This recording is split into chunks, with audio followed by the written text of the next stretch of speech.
Welcome to the Pivot Point podcast. This season, I'm focused on inclusive leadership and how to lead like an ally. In this episode, I will share some insights and ideas from my new research for my new book, Lead Like an Ally, and leave you with some actionable tips to think about and discuss with your organization. I share this information because inclusive leadership is a journey.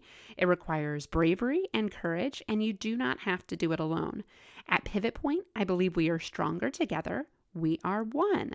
Let's dig in to this week's topic.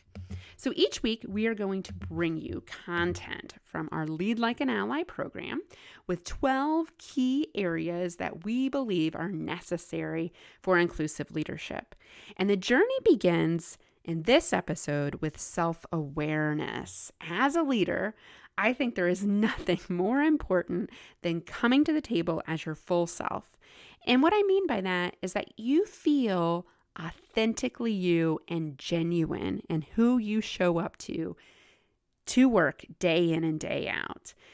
When you do this as a leader, you ensure that others have space to be seen, to be heard, and to feel like they belong.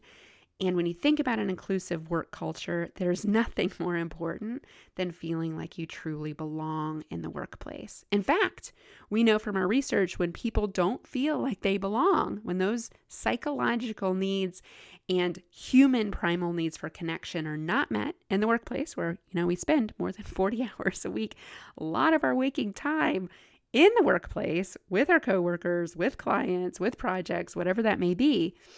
You've got to be your full self. Rarely is that the case, especially for underrepresented folks inside organizations. And so we're going to unpack the first idea this week of self-awareness. And I'm going to give you some tangible ideas, strategies, and tools to map out your own self-awareness as a leader and how you show up with your team. So some key steps to consider in self-awareness as an inclusive leader is I want you to think about what it means to be an ally. When I share that term, I really want to co-create that with you and define it together. I want it to fit your leadership brand. So when you think about an ally, think about an ally as someone that listens. An ally is someone that coaches. An ally is somebody that mentors. An ally is somebody that's the voice for somebody when maybe they don't have their own voice, especially, again, those that are underrepresented. So what does it mean to you to be an ally? I want you to think about that thought question. And I'm going to guide you through some other ideas to think about in your self-awareness journey as an ally. Some of the key principles that we have as a part of our Lead Like an Ally inclusive leadership program all can be done online and no more than an hour a month. The topics for self-awareness that we unpack is knowing your ally why. Why does it matter to you to be an ally, to be an inclusive leader? We're going to use those terms synonymously, inclusive leadership and allyship. Why does this matter to you? And then I want you to think about your ally vision. What do you see yourself doing as an inclusive leader? What do you want to do more of? What do you want to do less of to be inclusive with your team? Then I want you to take an inventory of your own personal SWOT analysis. For those in business, you've seen this tool done a million times probably. It's a key ingredient to most strategic planning sessions. We often don't put that lens back on ourselves. So a SWOT is an acronym that stands for strengths, weaknesses, opportunities, and threats. What are your strengths as an inclusive leader? Are you a good listener? Are you perhaps a good mentor?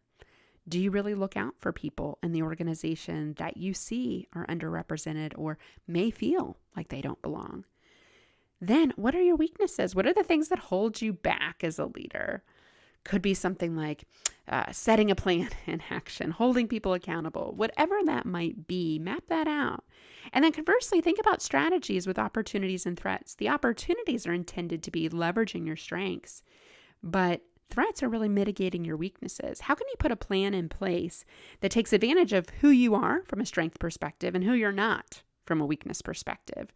And that brings us to our last step of self-awareness of activating your allyship plan. Think about what does it mean, again, for you to be an ally, for you to be an inclusive leader? How do you want to show up for others in a way that creates that space for them to feel seen, heard, and belong? When you think about your plan, there's a couple key things that I want you to think about, including first, your vision. And I call this kind of your personal ally statement. What does that look like when lived? What does it mean to you to be an ally? Who are you with? What are you doing? How do you feel? Just jot down everything that comes to mind. What role do you want to play as an ally? There's several different types of ally categories. It could be a mentor, it could be a coach, it could be an advocate, it could be a sponsor, it could be a champion, it could be a challenger. And then who do you know that could benefit from you showing up in this way? Who's already on your team? Who do you already know? Who do you maybe not know? Right? That looks like you, thinks like you, is different than you.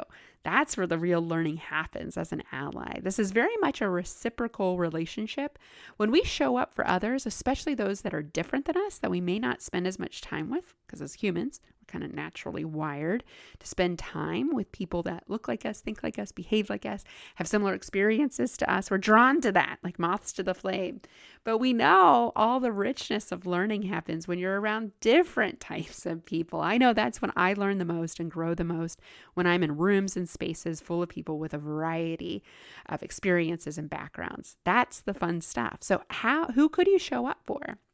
And then I want you to really think about 90 days. It's hard to set an action plan in place beyond 90 days. There's all sorts of things. Changes can happen inside your organization. The economy could change. Initiatives change.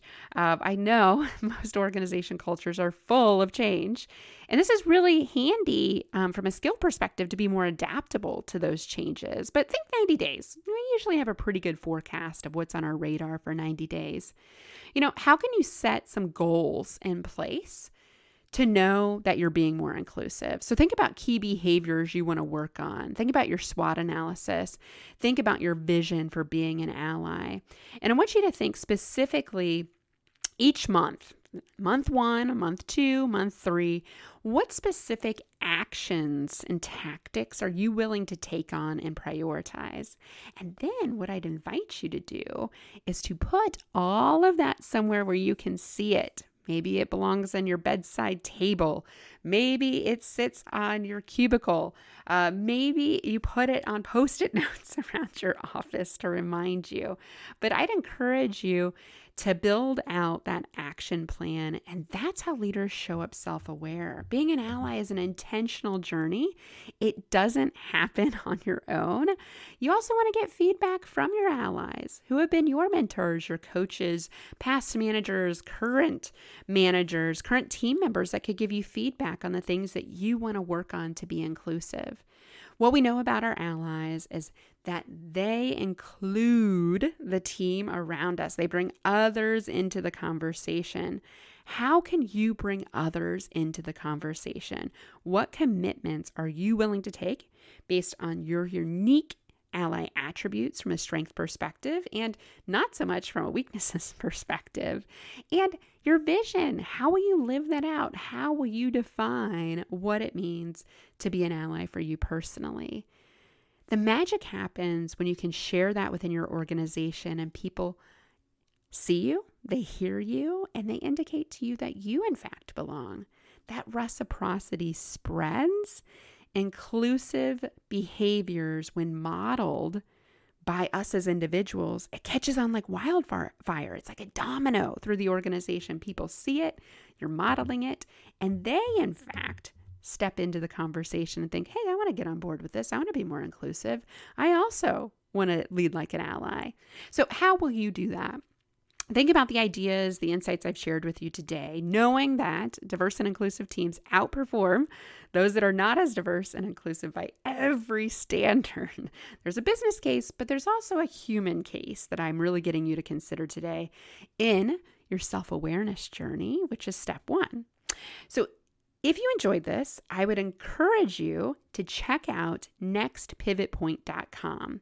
There, you can sign up for the complimentary 30-day preview of our new program, Lead Like an Ally, and order our new book, lead like an ally. I appreciate you listening to this episode. Who do you know that needs to hear this message? Simply hit the share button and connect with me on LinkedIn.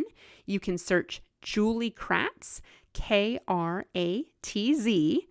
I post daily about this topic. I can help support you and hold you accountable in your ally journey. I host this podcast because I believe we are stronger together. We are one.